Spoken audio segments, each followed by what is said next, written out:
Okay, so last episode I recommended a few American films, low budget films. This time I'm going to go international and I'm going to recommend a few lesser known but very good films, international films.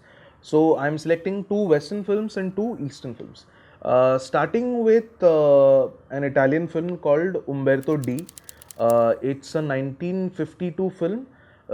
If some of you think that you've heard about it, it is because it is made by Vittorio De Sica, who is famous for his film Bicycle Thieves. Bicycle Thieves is the film which inspired great directors like Satyajit Ray and Martin Scorsese. So Umberto D is about this retired guy who is surviving on his pension, but now the pension is not enough for him, and he has a little dog that he needs to take care of. So the entire film is about him trying to let his dog away, but the dog keeps coming back. He contemplates suicide.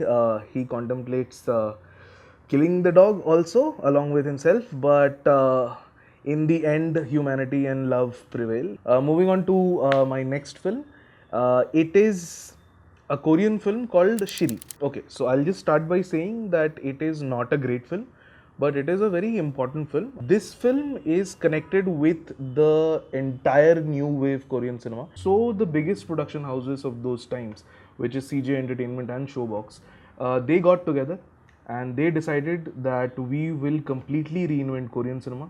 We will drop, the Western influence themes, and we will bring out new age Korean directors.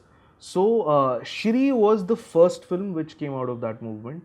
Not a great film, but then this movement had Old Boy, this movement had Sympathy for Mr. Vengeance, this movement had The Good, the Bad, the Ugly, this movement had A Bittersweet Life, this movement had The Host.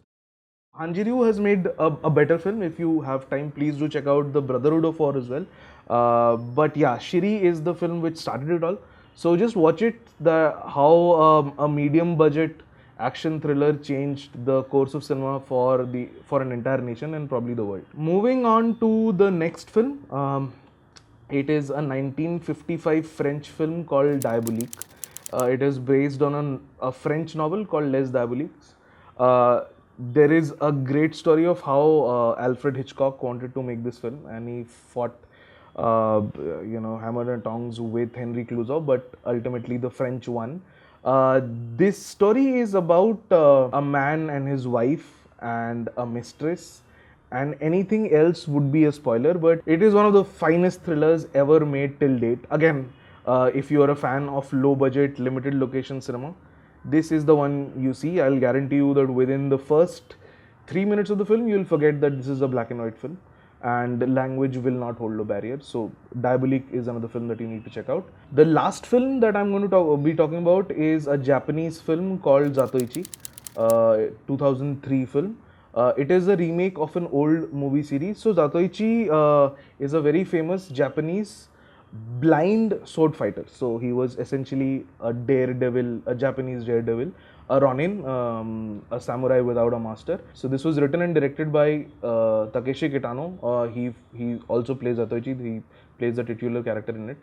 So if you ever have to read anything about anyone in Japan, like any film professional, please do read about Takeshi Kitano. So imagine Kamal Hassan, Amitabh Bachchan, and Johnny Lever or Kapil Sharma rolled into one. That is Takeshi Kitano, or Beat Takeshi as his fans called him. So he started with stand-up comedy. He used to share it with another partner, and their show was called Two Beats. So he started with Two Beats, and then he went on to do a lot of violent films. And someone who claims to be a disciple of Takeshi Kitano and his violence is Quentin Tarantino. You can start with Violent Cop, you can start with Kikujiro, which is not a violent film. Kikujiro is actually a children's film, so he keeps switching between a children's film and a violent film. This one is on the violent side. Check out the filmography of Takeshi Kitano, and if you've ever loved anything in an Anurag Basu film, any visual, it is probably taken from a Beat Takeshi Kitano movie. So these are the four movies that I want everyone to watch. I hope you have fun at the movies and keep watching this channel for more movie recommendations.